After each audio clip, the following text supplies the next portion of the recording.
Guys I am welcome back to my channel. इससे पहले के पार्ट में हम लोगों ने देखा था कि वैनिंग और वो मिस्टीरियस पर्सन अब शांति से बैठ के सोच रहे थे कि विभूषण और लैनवांग जी की मैरिज कहाँ से करवाई जाए। मिस्टीरियस पर्सन कहता है कि हम लैनवांग जी को जाके कह देते हैं कि विभूषण जिंदा है और उसे यहाँ ले आते हैं, बाकी का काम वो खुद ही कर लेगा। जिंग कहती है कि तुम भूल गए, यहाँ पे कोई भी ह्यूमंस विभूषण की परमिशन के बिना आ ही नहीं सकते, कोई और आइडिया सोचो, ये आइडिया बेकार है।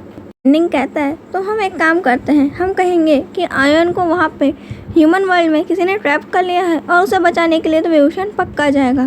सीरियस पर्सन कहता है कि वो यहीं से एक स्लैश मारेगा और वो पर्सन जिसने उसे पकड़ा होगा उसका काम वहीं ख़त्म हो जाएगा।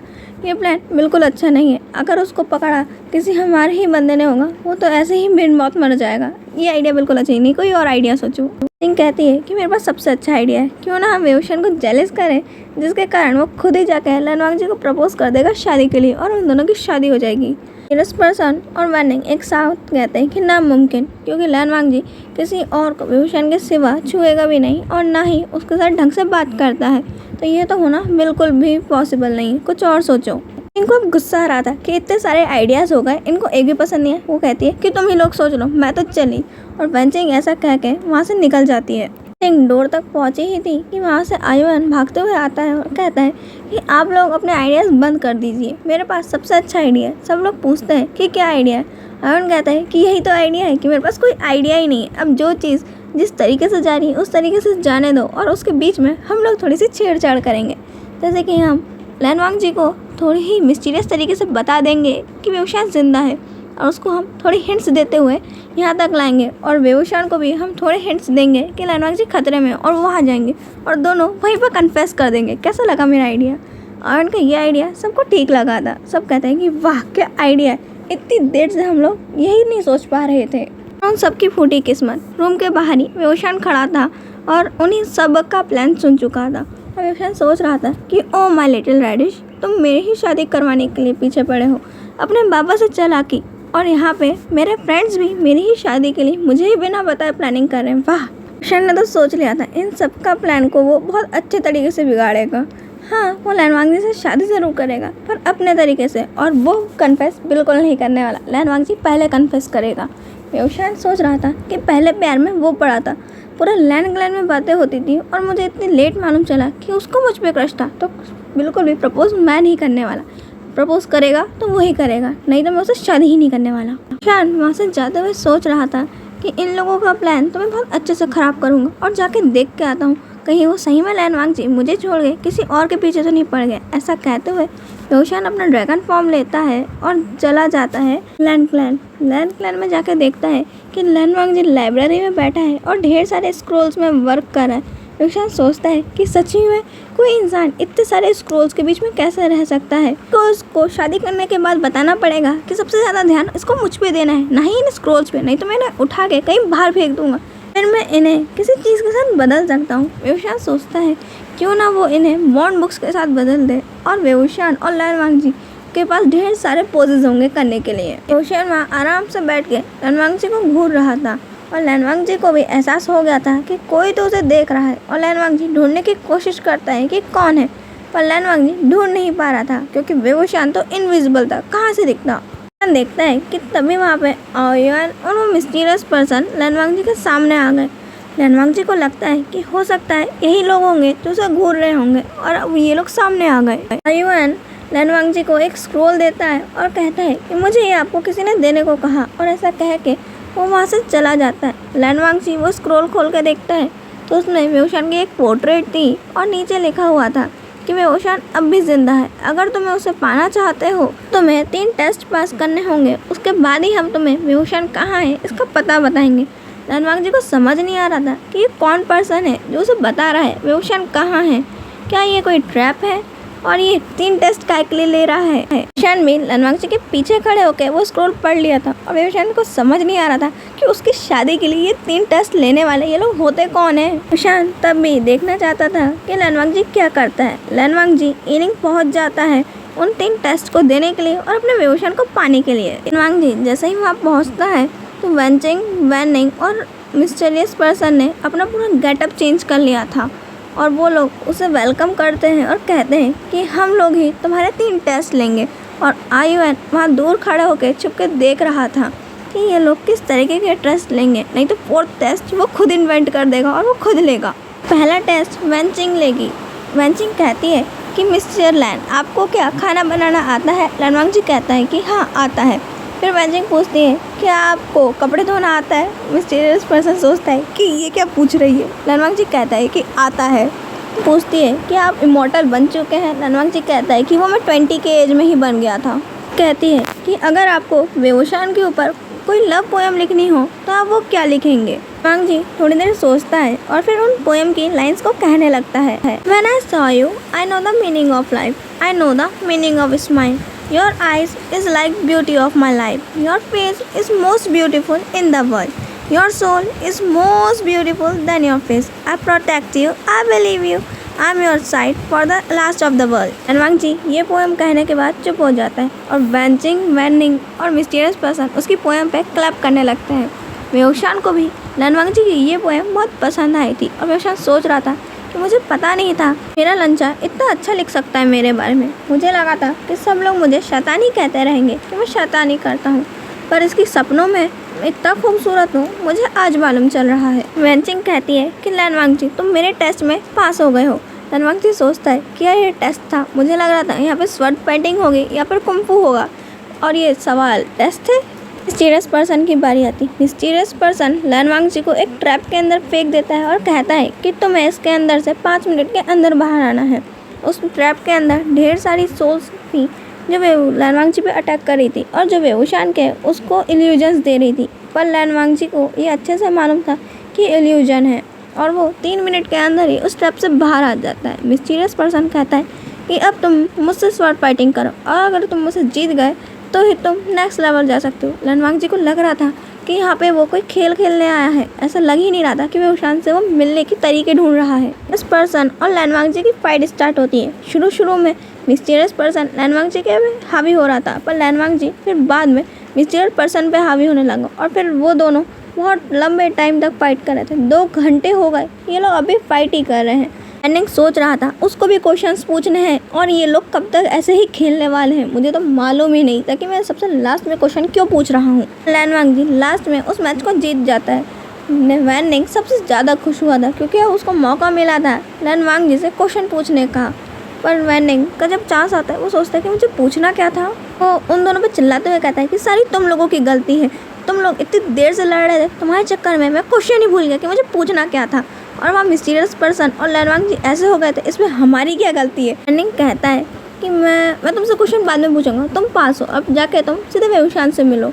और वो लोग कहते हैं कि वेवोशान तुम सामने आ जाओ, हमें बहुत पहले से ही मालूम था कि तुमने हमारा प्लान सुन लिया है और तुम लैनवांग जी को फॉलो कर रहे हो। वेवोशान तब उनके सामने आता है और कहता है कि ओह तुम लोगों को मालूम था, यानी कि ये तुम्हारी चाल थी कि मुझे प्लान बता के मुझे ही मेरी चाल में फंसा दिया, क्योंकि तुम्हें मालूम था तुम्हारे प्लान को ख़राब करने के लिए मैं लैनवांग जी के पास ज़रूर जाऊंगा। वैनिंग उन दोनों की तरफ इशारा करते हुए कहती है कि देखा तुम लड़कों में दिमाग नहीं होता, देखा कितना अच्छा प्लान बनाया था मैंने, मिला दिया ना लैनवांग जी और वेवोशान को। इसे कहते हैं टैलेंट, गर्ल्स पावर। तुम बॉयज़ में दिमाग होता ही नहीं है, तुम्हारा प्लान एक भी काम नहीं आया। वैनिंग और मिस्टीरियस पर्सन एक साथ कहते हैं कि मुँह बंद करो। लैनवांग जी और वेवोशान को तो इनकी कन्वर्सेशन से कोई मतलब ही नहीं। लैनवांग जी जल्दी से भागते हुए जाता है और वेवोशान को बहुत टाइटली हग करता है और रोते हुए कहने लगता है कि तुम्हें मालूम है मैंने तुम्हें कितना सारा मिस किया, मुझे लगा था कि मैं तुम्हें कभी वापस देख नहीं पाऊंगा, और तुम जानते हो कि मुझे कितना सारा बुरा लग रहा था, और तुम्हारे बिना इतने सारे साल मेरे लिए हज़ारों लाखों 1000 ईयर्स के बराबर थे। वेवोशान लैनवांग जी को चुप कराने की कोशिश कर रहा था, पर लैनवांग जी चुप हो ही नहीं रहा था, एक के बाद एक शिकायतें कर ही रहा था। वेवोशान को लास्ट ऑप्शन दिखता है और वह जाता है लैनवांग जी के लिप पे किस करता है और किस को बहुत डीप कर देता है। वो लोग बहुत हंग्रीली डीप किस करे जा रहे थे और वहाँ पे वो तीनों एक दूसरे की आंखों पे हाथ रख के खड़े हो गए थे और कह रहे थे कि हमें ये सब चीज़ें नहीं देखनी चाहिए। तीनों ही एक दूसरे के हाथ हटा के देख रहे थे कि वो लोग किस तरीके से किस। लैनवांग जी अब थोड़ा शांत होता है और वेवोशान कहता है कि मेरे को लगता है कि तुम्हें कुछ कहना है। लैनवांग जी पहले गुस्से में कहता है कि क्या तुम मुझसे शादी करोगे? वेवोशान कहता है कि बिल्कुल नहीं। लैनवांग जी फिर कहता है प्लीज़ वेवोशान मुझसे शादी कर लो, शादी कर लो। लैनवांग जी की ये बातें सुन के वेवोशान कहता है कि अब भी नहीं, थोड़ा और अच्छे से प्रपोज करो तो शादी के लिए हाँ कहूँगा। लैनवांग जी सोच रहा था और कैसे शादी के लिए प्रपोज करते हैं। लैनवांग जी अपनी स्वॉर्ड निकालता है और वेवूशान के गले पे रखता है और कहता है कि वेवूशान मुझसे शादी कर लो। वेवूशान कहता है कि शादी के लिए प्रपोज कर रहे हो या मारने की धमकी दे रहे हो। लैनवांग जी वेवूशान को वेस्ट पे हाथ रखता है और अपने ओर खींचता है, उसकी नेक पे किस करता है, ईयर पे बाइट करते हुए कहता है कि वेवूशान हम लोग every day, every night, every time sex करेंगे और ढेर सारा लव करेंगे, क्या तुम मुझसे शादी करना चाहोगे। वेवूशान कहता है कि हाँ बिल्कुल। वेंचिंग, वैनिंग और वो मिस्टीरियस पर्सन मुंह खोल के खड़े हो जाते हैं कि क्या इस तरीके से शादी के लिए प्रपोज करते हैं। इसलिए लैनवांग जी को वेवूशान इतने टाइम से रिजेक्ट कर रहा था। चिंग कहती है कि मुझे तो मालूम ही था कि वेवूशान इतना डर्टी माइंडेड है तो उसको अपने लिए कोई ऐसा ही पर्सन पसंद आएगा, पर मुझे बिल्कुल उम्मीद नहीं था कि लैनवांग जी इतना ज़्यादा नॉटी होगा। फिर लैनवांग जी को कहता है कि मुझे टाइटली पकड़ लो और वो अपने ड्रैगन फॉर्म में आता है और उसे लेकर अपने ड्रैगन रेलम आता है और उसको एक झरने के सामने उतारता है। वो झरना बहुत खूबसूरत था और वहाँ पे ढेर सारे क्रिस्टल फ्लावर्स थे जो बहुत प्यारे लग रहे थे। लैनवांग जी को पूरी जगह बहुत ज़्यादा पसंद आई थी। वेवूशान कहता है कि तुम्हें जगह पसंद आई, ये हमारा ड्रैगन रेलम है और तुम ड्रैगन हो। यहाँ पे ड्रैगन गॉड कौन है। वेवूशान हंसते हुए कहता है कि ऑफ कोर्स मैं हूँ। लैनवांग जी कहता है कि सच्ची में ड्रैगन गॉड तुम हो। लैनवांग जी की बात सुन के वेवूशान कहता है क्या तुम्हें मुझे विश्वास नहीं है। लैनवांग जी कहता है कि नहीं मुझे तुम पे विश्वास है, तो मुझे विश्वास नहीं हो रहा कि मेरा हस्बैंड ड्रैगन गॉड है। कितनी अच्छी बात है। वेवूशान फिर अपने मैजिक से आयुन को सबके सामने ले आता है जो उनको अभी फॉलो कर रहा था। आयुन सामने आते ही कहता है कि बाबा आपको मालूम था कि मैं हूँ। वेवूशान कहता है कि अब रेडिश मुझे हमेशा मालूम होता है कि कब तुम कहाँ होते हो। लैनवांग जी पूछता है वेवूशान क्या तुमने मुझसे पहले शादी करी है। वेवूशान कहता है कि नहीं मैंने कभी भी तुमसे तुम्हारे सिवा किसी को पास सोचा भी नहीं है और तुमसे ही मैं शादी कर रहा हूँ और मैं एक भी कॉन्क्यूपाइन नहीं रखूँगा। आयुन कहता है कि लैन बाबा आपको मालूम है कि बाबा ने मुझे अडॉप्ट किया है। मेरी फैमिली के बारे में कुछ भी याद नहीं, पर मेरे को वेवूशान बाबा ने अडॉप्ट करके पाल पोस के बड़ा किया है और आप मत सोचिए कि उन्होंने कभी भी किसी और से शादी करी। अगर वो ऐसा करते तो मैं इतनी मेहनत क्यों करता आपको और उनको मिलाने में। लैनवांग जी तो आयुन से ऐसे ही इम्प्रेस हो जाता है और उसे गला लगाते हुए कहता है कि ओह माय क्यूट बेबी तुम सबसे अच्छे हो जो अपने बाबा के लिए इतना किया। लैनवांग जी की नज़रों में तो आयुन पहले ही हीरो बन गया। सोच रहा था कि मेरा प्लान कामयाब हुआ, अब मैं जब चाहे जब मस्ती करने कहीं भी जा सकता हूँ और मुझे सपोर्ट करने के लिए लैन बाबा तो होंगे ही। पर वहाँ पे उल्टा उसको ही सज़ा मिली हुई थी क्योंकि वेवूशान और लैनवांग जी शादी करने के बाद उसको अकेला छोड़ते ही नहीं थे। 24 घंटे उसे स्पॉइल करके रखते थे और उसका इतना सारा ख्याल रखते थे कि आयुन का सपना चूर चूर हो चुका था कि उसे बाहर जाके घूमने का मौका मिलेंगे और यहाँ पे उसके दोनों बाबा उसको छोड़ते ही नहीं है। कभी लैनवांग जी उसके लिए कुछ बना के लिए आएगा और कभी वेवूशान उसके पास ढेर सारे एनिमल्स के छोटे छोटे क्यूट बेबीज ले आएगा और कहेगा कि इनमें से तुम्हें कौन सा चाहिए। किरण और लैनवांग जी के मैरिज को 3 इयर्स हो चुके थे और वो लोग बहुत ज़्यादा हैप्पी थे, पर आयुन उनसे बहुत ज़्यादा परेशान था क्योंकि उनका लव उसके लिए बहुत ज़्यादा सरदर्द बन चुका था। लैनवांग जी वेवूशान को ढूंढ रहा था क्योंकि उसे वो बहुत टाइम से नहीं मिला था और यहाँ पे वेवूशान अपने ड्रैगन गॉड रेलम में पूरी जगह गुस्से में भटक रहा था और सब पे गुस्सा कर रहा था। क्या उसे यही दिन याद नहीं रह सकता कितना इम्पोर्टेंट दिन है और उसने मुझे सुबह से दिखाई नहीं दिया, पता नहीं कहाँ है वो।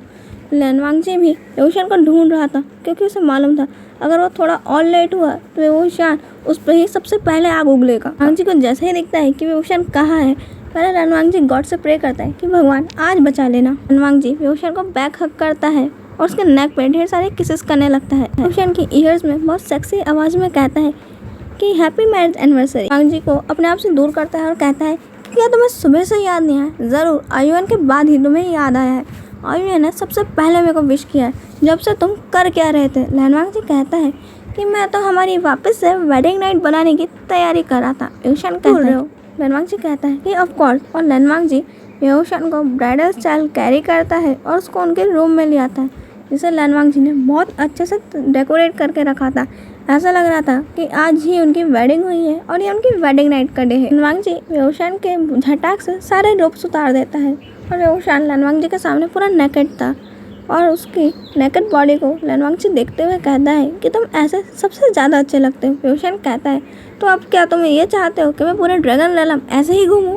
वेवूशान की ये बात सुन के लैनवांग जी कहता है कि नहीं तुम सिर्फ मेरे हो और ऐसे तुम्हें देखने का हक सिर्फ मेरा है। और ऐसा कहते हुए लैनवांग जी अपने भी सारे क्लोथ्स उतार देता है। बेऊशान लैनवांग जी के पास जाता है और उसके चेस्ट पे और उसके एब्स पे हाथ फैलाते हुए कहता है कि ये सब कुछ सिर्फ मेरा है और तुम भी सिर्फ मेरे हो, और अगर तुमने किसी और के सामने अपने क्लोथ्स उतारे तो मैं तुम्हें ही उतार के कहीं ड्रैगन रैलम में किसी पेड़ पे टांग दूंगा। जी बेऊशान की पूरी बॉडी पे किसेस कर रहा था और उनकी लव मेकिंग स्टार्ट हो जाती है। इसमें बेऊशान बहुत ज़्यादा मौन कर रहा था, जो लैनवांग जी को और भी ज़्यादा एक्साइटेड कर रहा था। उन लोगों का लव मेकिंग कितने राउंड्स हुआ वो तो मालूम नहीं, और कितने दिनों तक चला ये भी कोई नहीं बता सकता। यहीं पे इस कहानी की एक हैप्पी एंडिंग होती है। मिलेंगे मेरी नेक्स्ट एपिसोड यानी कि 100 Yards of Fate का सीजन 2 के साथ। बाय।